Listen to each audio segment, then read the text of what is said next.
So, I will just be asking questions on behalf of the media, Okay. with Zoom and everything.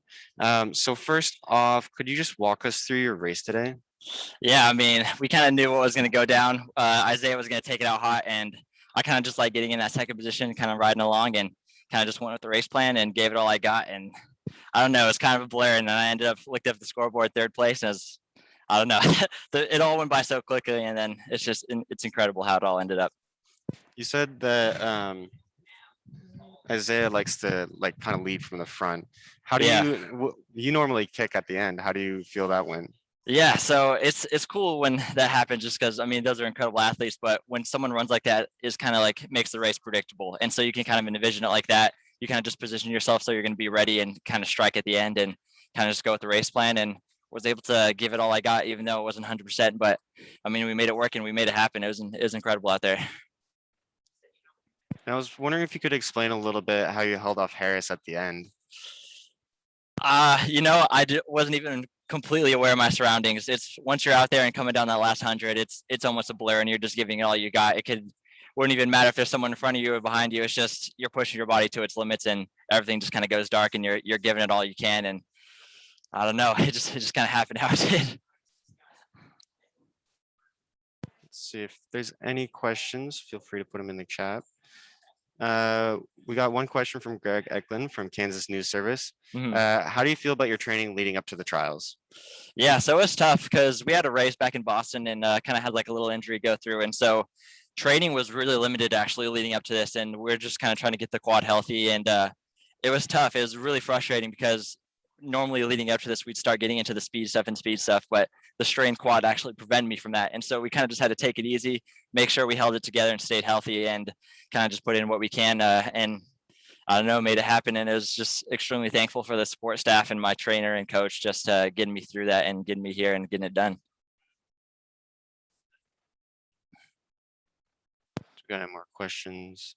You had a pretty good field out there today. How did you feel going into the competition?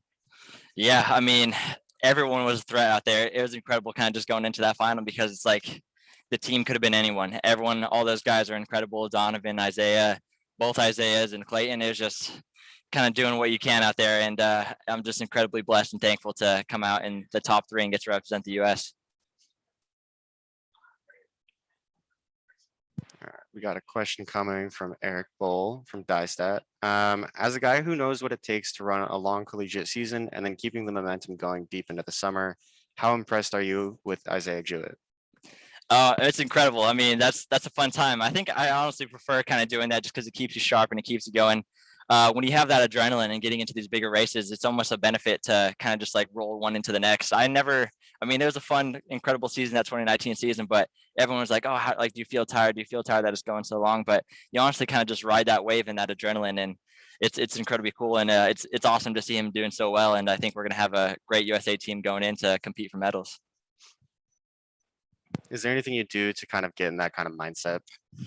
Honestly, just kind of having that red, white, and blue and the USA on the chest gives you a huge confidence just because we're representing such an incredible country.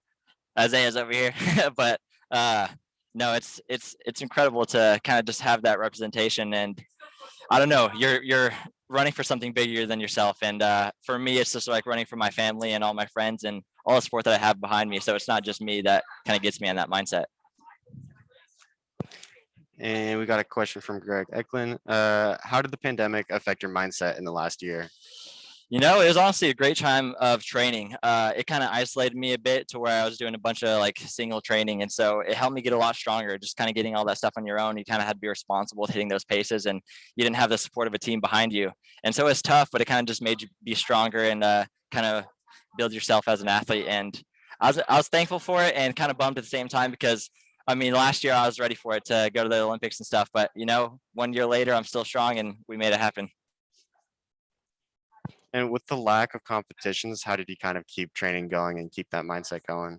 Yeah, that was the tough part is because like, what are we training for? We don't know what's going to happen. And luckily we were able to put together some things. I have great agents to get me over to some races in Europe. And it's cool getting over to go to Monaco and race with with Donovan to get to a big PR. And so just those opportunities and getting to go over to Europe for the first time was honestly pretty incredible, and looking forward to doing more and get over to Japan for the first time. So that's going to be a lot of fun.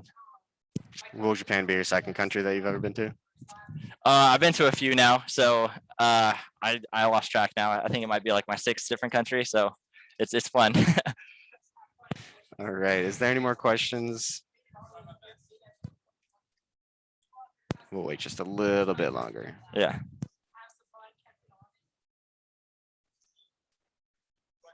All right. That looks like it's everything. Thank you for talking with us today, and congratulations Awesome. again. Yeah. Thank you.